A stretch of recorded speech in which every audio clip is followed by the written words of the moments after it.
meil on antud kera diameetri otspunktid ja nad tahavad meilt seda keskpunkti ja kera ruumala ja siis pärast veel arvutada mingisugust nurka. Nii et ma arvan, et kõige mõistlikum on alustada sellest, et teeme joonise. Nii, ja kera joonis. Kõigepealt joonistame ringi. Vähemalt minule meeldib nii teha. Siis sellest läbi diameetri ja siis tuleb näidata, et ta on ikkagi nagu ruumiline kujund. Nii, et paberi peal seda natuke hõlpsam teha. Aga nii on ka okei. Ja siis ühel pool meil on A, teisel pool meil on B ja siis keskel on meil punkt O. Ja nüüd hakkame leidma seda punkti O. Ja punkti O koordinaatide leidmine tegelikult ei ole üldse keeruline. Kuna punkt O on punktide A ja B vahel täpselt, sest ta on kera keskpunkt ja järelikult ta peab olema siis diameetri otspunktide keskel, siis me saame selle leida niimoodi, et O võrdub, meil on põhimõtteliselt A esimene punkt, nii, A see X koordinaat pluss BX koordinaat jagada 2. Nüüd tuleb siis Y koordinaat, siis on 3 miinus 4, või pluss miinus 4, aga tegelikult see on ju miinus 4, nii et tuleb nii. Ja siis Z koordinaat, mis on siis 4 miinus 0 jagatud 2. Ja siit me saamegi välja arvutada, et meil tuleb siit 1, siin on miinus 1 ehk siis tuleb 0,5 ja siit tuleb 2 miinus puudu, siin on miinus ka, sest 3 miinus 4 on miinus 1 ja jagatud 2 on siis miinus 0,5. Nii, nüüd me oleme leidnud kera otspunkti või kera keskpunkti koordinaadid. Nüüd meil on vaja leida keha ruumala. Ja kuidas leida keha ruumala? Keha ruumala valem on 4/3 korrutada R kuubis korrutada pi. Põhimõtteliselt, mis meil on puudu siit, on see R ehk siis see raadius. Mis me teame tegelikult on see, et raadius on pool diameetrit, nii me saame leida diameetri ja jagada selle 2, nii et meil on raadius võrdub AB jagada 2.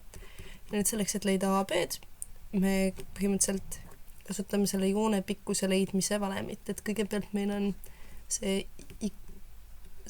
X koordinaat, millest me siis lahutame teise selle X koordinaadi, see on ruudus, pluss siis esimene Y koordinaat miinus teine Y koordinaat ja siis sellele liidame siis Z koordinaadi miinus teise Z koordinaadi ja kõik see on ruutjuure all ja kuna me tahame ainult poolt sellest, me jagame selle 2. Ja nüüd juure alla tuleb 91, mis siis on 9 jagada 2 ehk siis me saame, et raadiuse pikkus on 4,5 ühikut. Ja nüüd me saame arvutada siis ka vastavalt pindala või mitte pindala ruumala ehk siis 4/3 korrutada raadius ruudus või kuubis korrutada pi. Ehk me saame 121,5 piid ühikut kuubis. Nii, ja see peaks olema ka õige vastus, nii et me oleme nüüd leidnud nii selle O koordinaadid kui ka kera ruumala. Ja nüüd meil on vaja leida mingisugune nurk, et meil on mingisugune C, mis asub kuskil siin näiteks ütleme. C. Ja siis meil on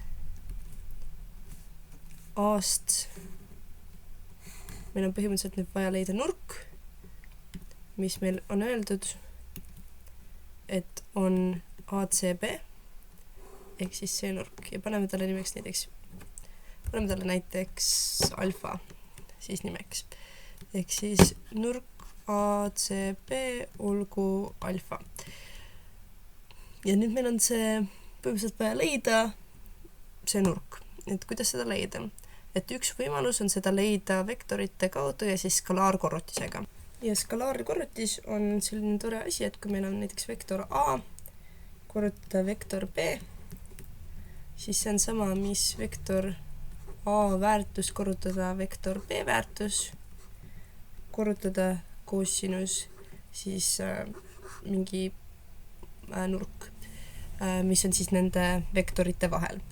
Ja siit me saame tegelikult avaldada selle nurga koosinuse, mis on siis see, et meil on üks vektor korrutada teine vektor, jagada siis nende vektorite pikkuste korrutistega.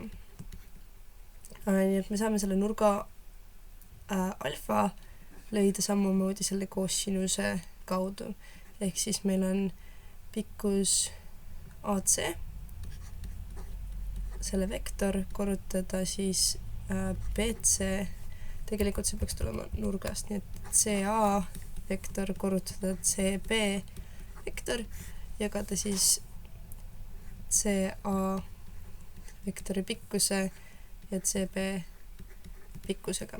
Nii et leiame siis, mis need on. Nii et kõigepealt, mis on üldse, leiame siit selle CA ja kõik need asjad. Nii et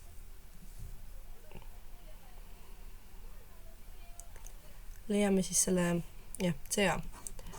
Vektor CA on siis -1, -4,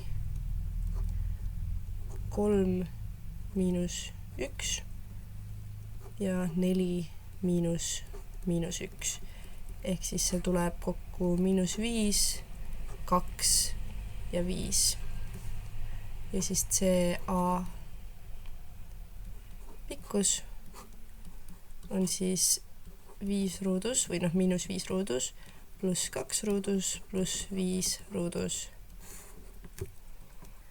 mis on 54, ruutjuur 54. Ja siis leiame selle CB. Vektor CB on siis 3 -4, -4 -1